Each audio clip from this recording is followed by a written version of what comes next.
Assalamualaikum warahmatullahi wabarakatuh. We are from 12 group. We will discuss about existential humanistic psychotherapy.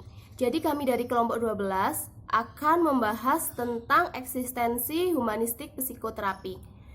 So, our group is Fadil Al-Farisi and me, Anis Halimatus Sa'diyah. And the roadmap is introduction, history, key concept, four core aims, goal of the approach, and therapy process. Jadi peta jalan yang akan kami bahas yaitu yang pertama ada kata pengantar, yang kedua sejarah, yang ketiga peta konsep atau konsep utama, yang keempat yaitu empat tujuan inti, kemudian yang kelima ada tujuan pendekatan, dan yang terakhir ada proses terapi. The first slide is about introduction. Existential humanistic therapy is about helping people reclaim and reown their life. Jadi, kata pengantar yang pertama yaitu mengenai terapi eksistensial humanistik. Lah, terapi eksistensial humanistik itu tentang membantu orang mendapatkan kembali dan memiliki kembali kehidupan mereka. Jadi, jika seseorang itu memiliki suatu permasalahan, kami akan membantu mereka untuk bisa memiliki kehidupan mereka sendiri, memiliki kehidupan mereka kembali, dan mereka itu tidak cenderung depresi, seperti itu. And the next slide is what is humanistic psychology. Humanistic psychology is a psychological perspective that tries to prominence in the mind 20th century party as a response to the limitation of Sigmund Freud psychology theory and B.F. Skinner behaviorism. Considered a third force, this approach emphasizes individual inherent drive towards self-actualization, the process of realizing and expressing one's own capability and creativity. It moves away from a medical model to a democratic and holistic one, based on fostering communication, creativity, and personal development through life for everyone. Nah, slide selanjutnya yaitu kita akan membahas apa itu psikologi humanistik. Psikologi humanistik adalah psikologi yang mana perspektifnya itu menjadi terkenal pada pertengahan abad ke-20 sebagai tanggapan terhadap keterbatasan teori psikoanalitik Sigmund Freud and teori B.F. Skinner behaviorism. Dan teori ini itu dianggap sebagai teori kekuatan ketiga. Kemudian pendekatan ini itu menekankan dorongan inheren individu menuju aktualisasi diri, yang mana proses ini itu untuk mewujudkan dan mengekspresikan kemampuan serta kreativitasnya sendiri, kreativitas orang itu sendiri. Kemudian proses untuk mewujudkan dan mengekspresikannya itu merupakan peralihan dari model medis ke model demokratis dan holistik, yang mana berdasarkan membina komunikasi, kreativitas, dan pengembangan pribadi sepanjang hidup untuk semua orang. And now, we will discuss about history. Humanistic psychology was first named when Abraham Maslow, Anthony Sutis, and a few others were trying to find a name for a new journal. The Journal of Humanistic Psychology started to come out in 1961. It defined itself as differing from psychoanalysis on the one side and the cognitive or behavior approach on the other. Humanistic psychology is particularly concerned with self-actualization and with body-mind unity, and has a great deal to say about that. As we shall be saying later, people in this orientation are very concerned about human diminution and the way in which social rule can diminish people.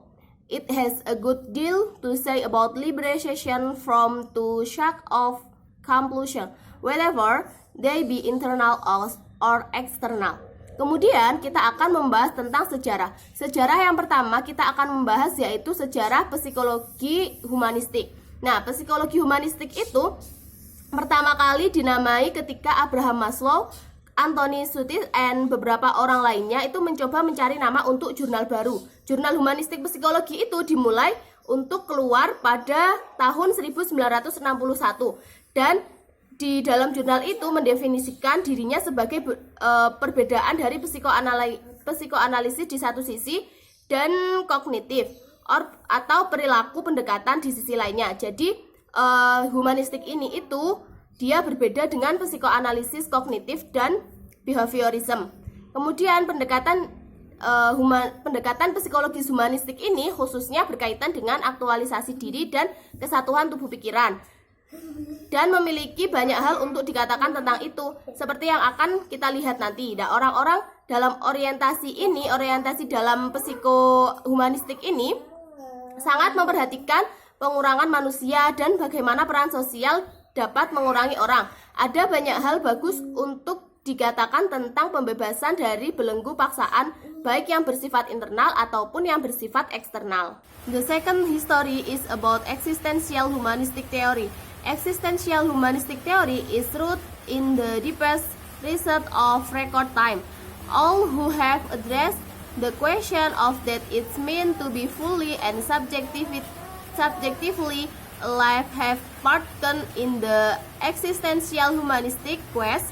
Existentialism differed from the Latin root exir, which meant to start forth from become May 1958 in the page 12, where's humanism organization in the existent great tradition of knowing the self. Grodin 1885 in the page 112. Therefore, existential humanism can be understood as a process of becoming and knowing oneself.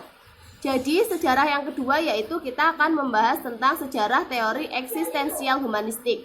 Teori eksistensial humanistik ini berakar pada relung terdaman dari waktu yang tercatat. Semua yang telah menjawab pertanyaan tentang apa artinya hidup secara penuh dan subjektif telah mengambil bagian dalam pencarian eksistensi humanistik. Eksistensialisme berasal dari akar kata Latin ex saudara perempuan, yang mana berarti berdiri atau menjadi, yang disebutkan dalam buku yang sudah dikarang oleh Mei 1958 di halaman 12. Sedangkan humanisme berasal dari tradisi Yunani kuno, yaitu mengetahui dirimu sendiri, yang mana terdapat dalam buku yang ditulis oleh Grodin 1995 pada halaman 112. Oleh karena itu, humanisme eksistensial itu dapat dipahami sebagai proses menjadi dan mengenal diri sendiri. Okay, and now we discuss about key concept. Existential humanistic therapy includes several key concepts, one of which is the construction of personal identity or sense of self, formed at meanings made from life experience. Following the discussion of identity formation, we describe several patterns of psychological health based on various constructs or life experience. Jadi, kemudian kita akan membahas tentang konsep utama dari eksistensi humanistik terapi.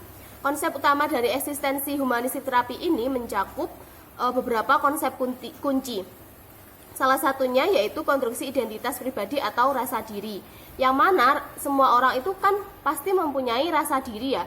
Nah, rasa diri ini yang dimiliki oleh semua orang itu bisa dibentuk sebagai makna yang mana dibuat dari pengalaman hidup. Jadi seluruh orang itu pasti memiliki pengalaman hidup masing-masing, dan setiap orang itu pengalaman hidupnya berbeda-beda. Setelah pembahasan membentuk identitas, nah dari konsep eksistensi humanistik ini menggambarkan beberapa pola kesehatan psikologis yang mana berdasarkan sebagai konstruksi pengalaman hidup. And the ninth slide is the humanistic view. That sign it is the client who does the work, and signs most of the effective influence on outcome comes from the client. It is ridiculous for the therapist to be the one who makes the decision, or is supposed to. The client actually know better that what the problem is, and the responsibility for cure is the patient business. Kemudian kita membahas tentang pandangan humanistik. Nah, pandangan humanistik ini terjadi karena klien yang melakukan pekerjaan dan karena sebagai besar dari pengaruh efektif itu pada hasil datang dari klien. Jadi semua pengaruh itu datangnya dari klien sendiri. Dan konyol bagi terapis jika terapisnya itu menjadi yang membuat suatu keputusan yang seharusnya dan klien itu sebenarnya tidak tahu apa masalahnya.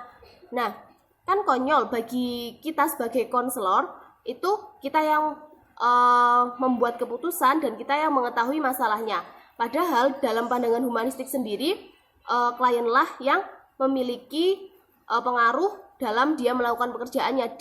Jadi klienlah juga yang mengetahui apa masalah yang sedang dialami.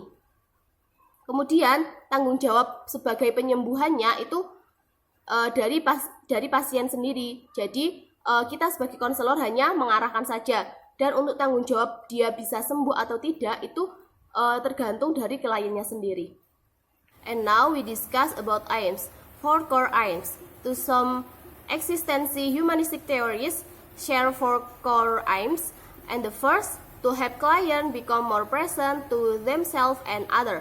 And the second, to help them experience the ways in which they both mobilize and block themselves from fuller present. And the third, to help them take responsibility for the construction of their current life. And the fourth, to help them choose or actualize way of being in their outside life based on faking, not avoiding the existence given such as finitude, ambiguity, and anxiety.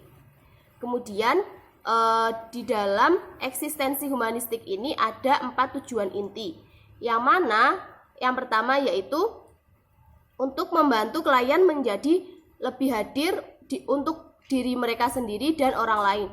Jadi yang pertama itu klien bisa lebih hadir untuk dirinya sendiri, bisa mengetahui dirinya sendiri seperti apa, dan bisa mengetahui bisa memposisikan diri untuk orang lain itu juga seperti apa. Yang kedua, membantu mereka mengalami cara-cara di mana mereka dalam memobilisasi dan memblokir diri sendiri dari kehadiran yang lebih penuh. Jadi mereka itu bisa mengerem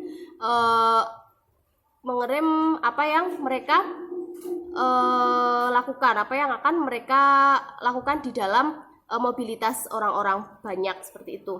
Kemudian yang ketiga, membantu mereka mengambil tanggung jawab untuk membangun kehidupan mereka saat ini. Jadi mereka memiliki tanggung jawab sendiri, mereka mengetahui bagaimana tanggung jawabnya terhadap dirinya untuk membangun kehidupan mereka yang akan datang dan saat ini. Kemudian yang terakhir yaitu membantu mereka memilih atau mengaktualisasikan bagaimana cara berada di kehidupan luar mereka berdasarkan menghadapi, bukan menghindari pemberian eksistensi seperti keterbatasan, ambiguitas, dan kecemasan. Jadi mereka juga bisa memposisikan diri mereka sendiri dalam memposisikan bagaimana dia bisa berada di kehidupan luar. Okay, and the 11th slide is the aim of existential humanistic therapy. The aim of existential humanistic therapy is to set client free. However, when we speak of this, we do not at all mean helping client become capricious or licentious loud. What we do mean is helping client cultivate the capacity for choice, and choice as is well exhibited in the existential literature implies limits, ambiguities, and the risk. May 1981, Tillis 1952. Kemudian tujuan dari eksistensi humanistik terapi yakni adalah untuk membebaskan klien. Jadi tujuan dari eksistensi humanistik itu kita akan membebaskan klien.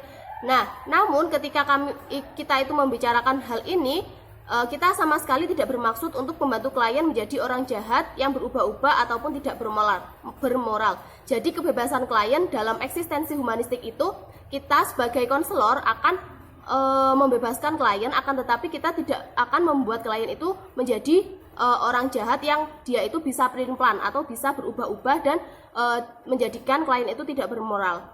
Dan yang kami maksud untuk membebaskan itu, kita itu akan membebaskan klien dalam hal mengembangkan kapasitas untuk pilihannya, membebaskan mereka agar mereka itu bisa memilih kehidupannya mereka sendiri yang menurut mereka itu lebih baik.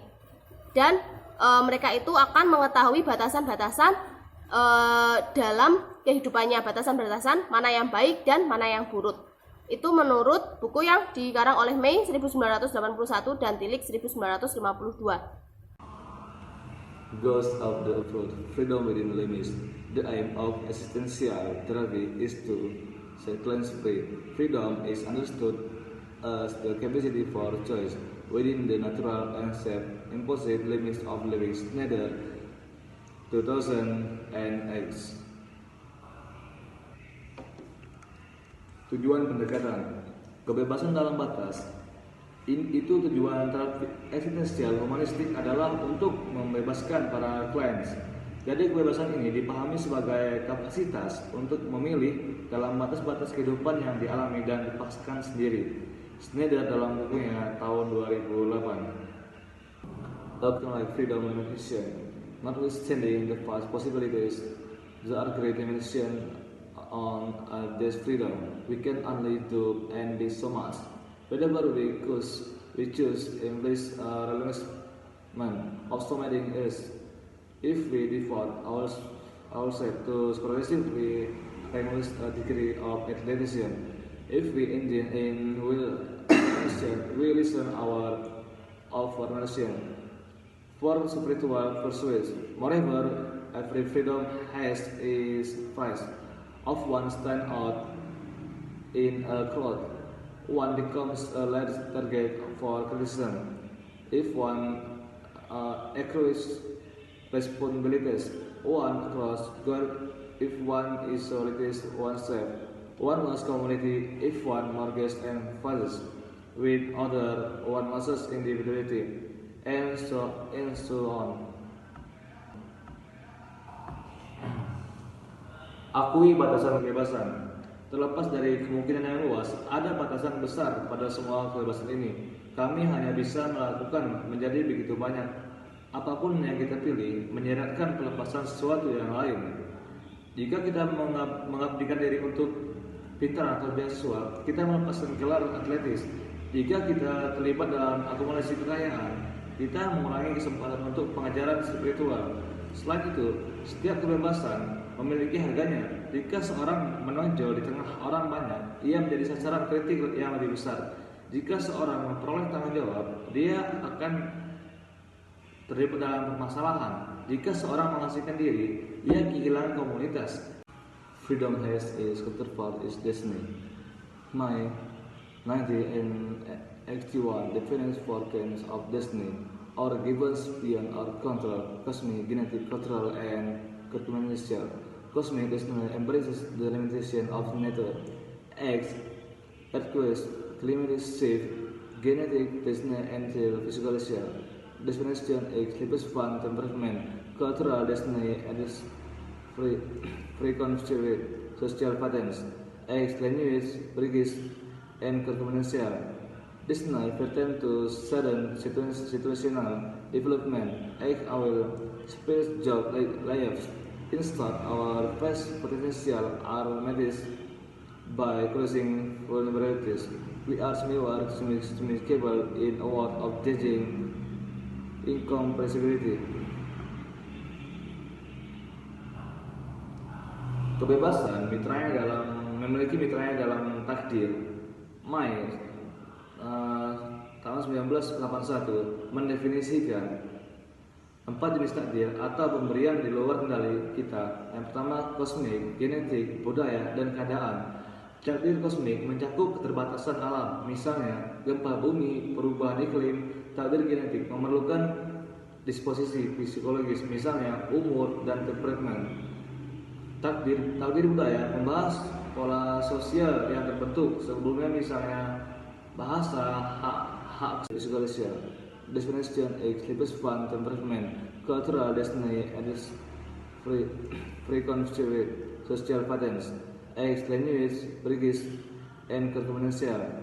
Destiny pertain to sudden situational development, our space job lives. Instead, our past potential are managed by crossing vulnerabilities. We are capable in a world of judging incomprehensibility. Kebebasan memiliki mitranya dalam takdir. Mai tahun 1981 mendefinisikan 4 jenis takdir atau pemberian di luar kendali kita. Yang pertama, kosmik, genetik, budaya, dan keadaan. Takdir kosmik mencakup keterbatasan alam, misalnya gempa bumi, perubahan iklim. Takdir genetik memerlukan disposisi psikologis, misalnya umur dan temperament. Takdir budaya membahas pola sosial yang terbentuk sebelumnya, misalnya bahasa, hak kesulungan, dan takdir. Berkaitan dengan situasional yang tiba-tiba, perkembangan, misalnya tumpahan minyak, pemutusan hubungan kerja, singkatan potensi besar kita imbangi dengan menghancurkan kerentanan. Nah, kita setengah sadar dan setengah mampu dalam dunia yang dapat dipahami yang sangat mempersonal. Therapy process. Given that contemporary therapy is both integrative and instrumental in its approach to freedom, the fraternity faces an array of costs. Point is his or her facilitates journey. The client desire and capability for change. The alliance and context of the therapy and practical elements all figure in. Hence, for some clients at some stages of therapy, cost can mean drug-induced stability or nutrition-based happiness of mood, or reason-based empowerment. Proses terapi. Mengingat bahwa terapi kontemporer bersifat integratif dan instrumental dalam pendekatan terdapat kebebasan praktis menghadapi serangkaian titik pilihan dalam perjalanan fasilitasnya, keinginan dan kapasitas klien untuk berubah, aliansi dan konteks terapi dan elemen praktis semuanya masuk. Oleh karena itu, untuk beberapa klien pada beberapa tahap terapi, pilihan dapat berarti stabilitas yang diinduksi seperti obat atau keseimbangan suasana hati berbasis nutrisi. Facilitation is ability to address not merely pragmatic, i.e. externally based. It is not but internally spiritual commitment for therapists refers to a sense of kindness against or from caring about a given direction. It implies submission of personal responsibility and a sense that the life one cause really matters to oneself and is what one's all embodies investment. Fasilitas IH adalah kemampuannya untuk menangani tidak hanya penyesuaian program yaitu berbasis eksternal, tetapi juga komitmen yang dipicu secara internal. Komitmen untuk terapis IH mengacu pada rasa keakuan, agensi atau kepedulian dalam tentang arah tertentu. Ini menyeratkan asumsi tanggung jawab pribadi dan perasaan bahwa kehidupan yang dipilih seorang benar-benar penting bagi dirinya sendiri yang bernilai seluruh investasi atau GPT seseorang. Its strategy can vary in both length and intensity. It can flourish on rare occasion within or 2 seasons, or it's occurred in a limited way mean a court than focused formats. Typically, however, ES adjustments are estimated long-term as 3 to 5 years, and intensive X regular to trace regular. Furthermore, ES therapy can be of benefit to a more detailed length of clinic and is generally prescribed. Adults who tend to be interested, emotionally tolerant, and exploratory are likely to derive maximal benefit.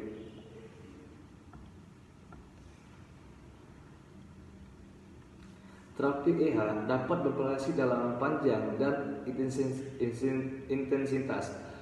Ini dapat berlanjut pada kesempatan yang jarang dalam 1 atau 2 sesi, misalnya Galvin dalam liputan 2008, atau dapat terjadi secara terbatas dalam format terfokus jangka pendek, misalnya DVD Bonesial tahun 2008. Biasanya, bagaimanapun, keterlibatan EH bersifat intim, misalnya membangun kepercayaan jangka panjang, misalnya 3-5 tahun, dan intensif, misalnya mingguan hingga 2 kali seminggu. Lebih jauh lagi, terapi EH dapat bermanfaat bagi tentang klien yang lebih beragam dan short dan focused formats. Typically, however, ES adjustments are estimated long-term as 3 to 5 years, and intensive X regular to trace regular. Furthermore, ES therapy can be of benefit to a more detailed length of clinic and is generally prescribed. Adults who tend to be interested, emotionally tolerant, and exploratory are likely to derive maximal benefit.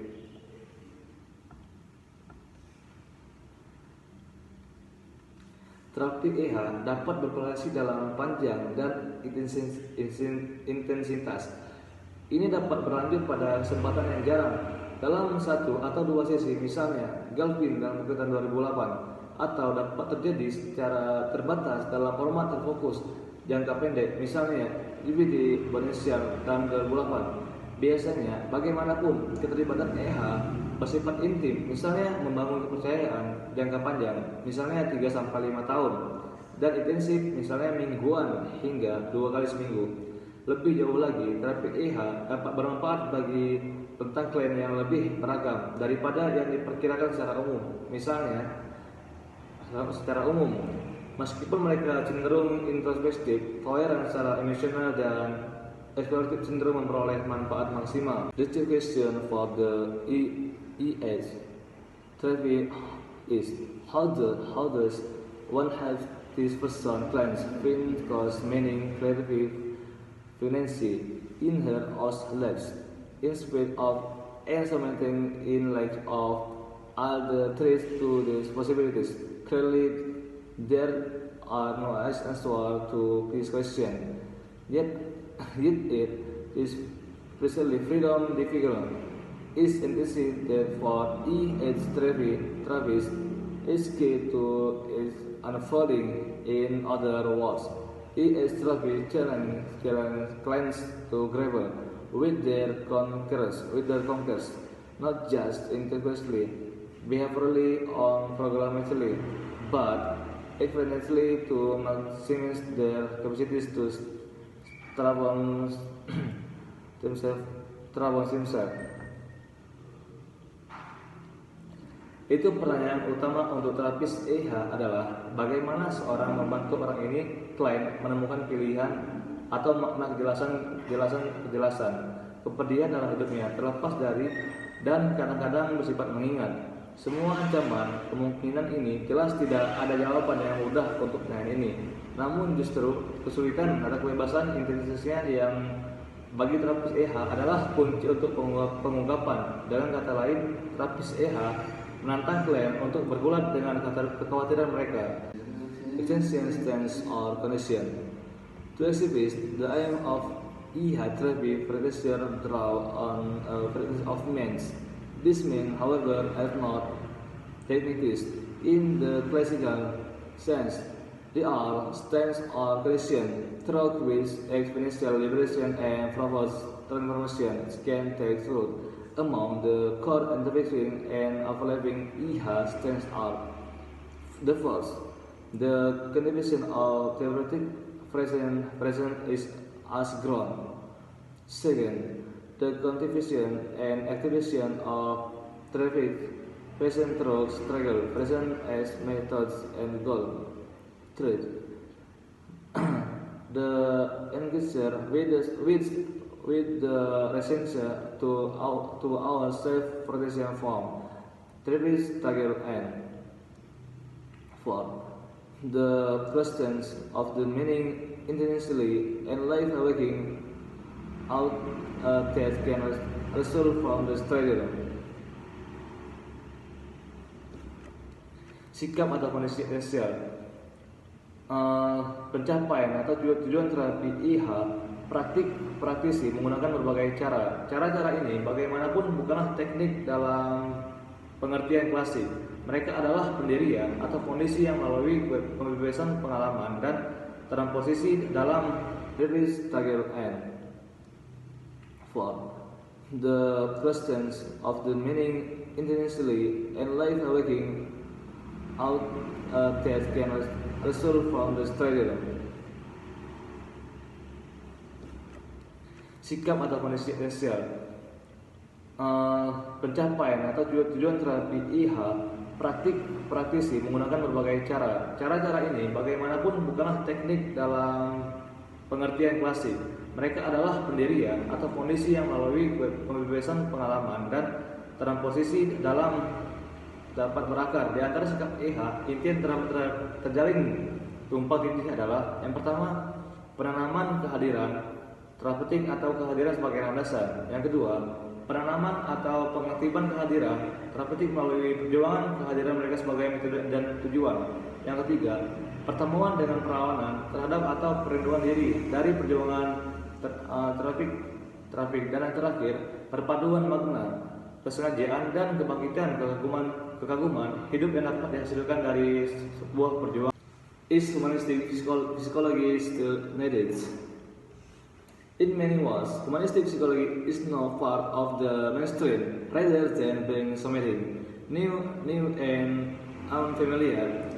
It is no longer unexplainable to admit that you are interested in understanding yourself and what you makes be or become. In fact, the neopositive psychology movement standard and laws is much in common with humanistic psychology in the new approach to scratching has taken much from the humanistic tradition virtuously when working with organization. Apakah psikologi humanistik masih dibutuhkan? Dalam banyak hal, psikologi humanistik sekarang menjadi bagian dari arus utama, bukan menjadi sesuatu yang baru dan asing. Tidak lagi ketinggalan zaman untuk mengakui bahwa kita akan tertarik untuk memahami diri sendiri dan akan menjadi apakah kita ini. Sebenarnya gerakan psikologi ini positif, memiliki banyak kesamaan dengan psikologi humanistik dan pendekatan baru untuk membina dan telah mengambil banyak dari tradisi humanistik terutama ketika bekerja dengan organisasi. Mungkin itu saja yang dapat saya sampaikan. Ini adalah buku referensi dari kelompok kami. Lebih dan kurang kami mohon maaf. Wassalamualaikum warahmatullahi wabarakatuh.